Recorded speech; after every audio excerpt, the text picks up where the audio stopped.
Alright, hello everybody again. Welcome to the channel. This video is called Behind the Letter, and I wanted to take a moment to talk to you about Letters to My Heroes Episode 1, Cardball, and explain exactly what it is. I'll try to make this as short as possible so I can keep your attention span. When I moved in with my dad in the summer of 1991, we didn't have a whole lot of money, we didn't have a whole lot to do, so we invented this game called Cardball, and it's based off of baseball.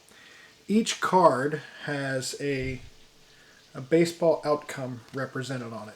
That would be a single, that would be a fly out where the runners hold, a ground out where the runners hold, and you can see going through all of the cards, there's a double, and there's a single where runners advance two, and then there was our personal favorite that we always loved, and I mentioned it in the video, and that would have been the Seven of Hearts. I'm just trying to find that really quick. Of course it's going to be furthest away.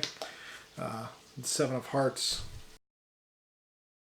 We just took proportionate number of outs to hits, including, or ways to get on base, including walks, reached on an error, and some we had more of, like reached on an error. We only had one of those in a 52 card deck. Singles, we probably had 9 or so. Doubles, 2 or 3. A triple, there was 1.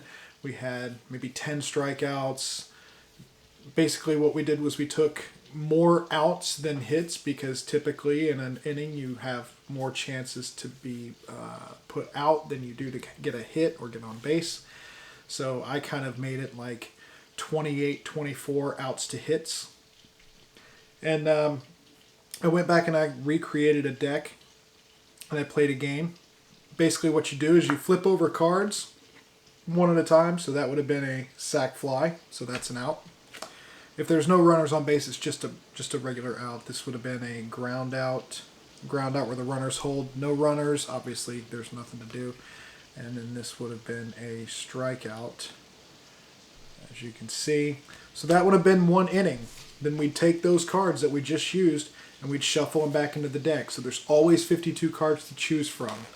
And we would draft players. Excuse the rain, it's raining pretty hard here. We would draft 25 players each, 15 position players, 10 pitchers, and we would do things like substitute out position players if they were having a bad game at the plate, or pitchers if they were giving up too many runs. Now granted, this is all based on chance of drawing cards, but it actually kind of made the game more realistic. We would keep statistics over the course of several games. And over the course of a season, we'd play 162 games in a year. And at the end of the year, we'd give a most valuable player, whoever had the highest batting average, most number of home runs, RBIs, that kind of thing. So we kept track of all statistics on a score sheet. I don't have a score sheet with me, but it's basically just a baseball score sheet. We would make our own. And, you know, all the players had specific positions that they played, except for the bench, and the bench could play anywhere. Relievers were relievers, starting pitchers were starting pitchers. If we ran out of relievers in a game, we would take the starting pitcher who had started the furthest back and let them pitch in that game. So that's kind of what we did, and this was kind of our entertainment for a long while. So during the summer when I was out of school, my dad would come home for lunch. He worked right up the street, and we would play 3 games. It was really quick to play 3 games. We could do it in 15 minutes or so. He'd come home in the afternoon and we'd play 15, 20 more games, and it would only take us about a week to play an entire season. And we did this over and over and over again. It became kind of a thing that we did every day, and it was really cool to be able to sit down with my dad and do something, and it left a lasting impression on me because it was something that he wanted to do with me and I wanted to do with him, and we always kind of fell back to that. We haven't played much lately, but we're actually getting ready to start the game up again. So that is the story of Cardball. If you're interested in learning how to play it, drop a comment below, and I'll give you some instructions, and you can play your own games. So that's the story behind the letter. The next video, Letters to My Heroes, comes out next week. I'm not going to tell you the subject because I don't want the subject to know who it is.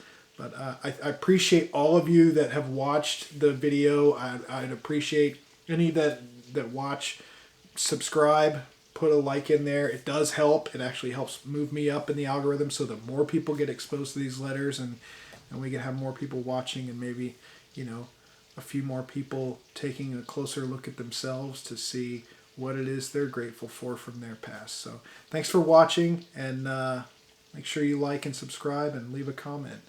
And the next Behind the Letter will come out obviously after the next Letters to My Heroes. And I'll tell the story of that letter, and I'll keep doing that. So have a great day, and I'll see you guys next week.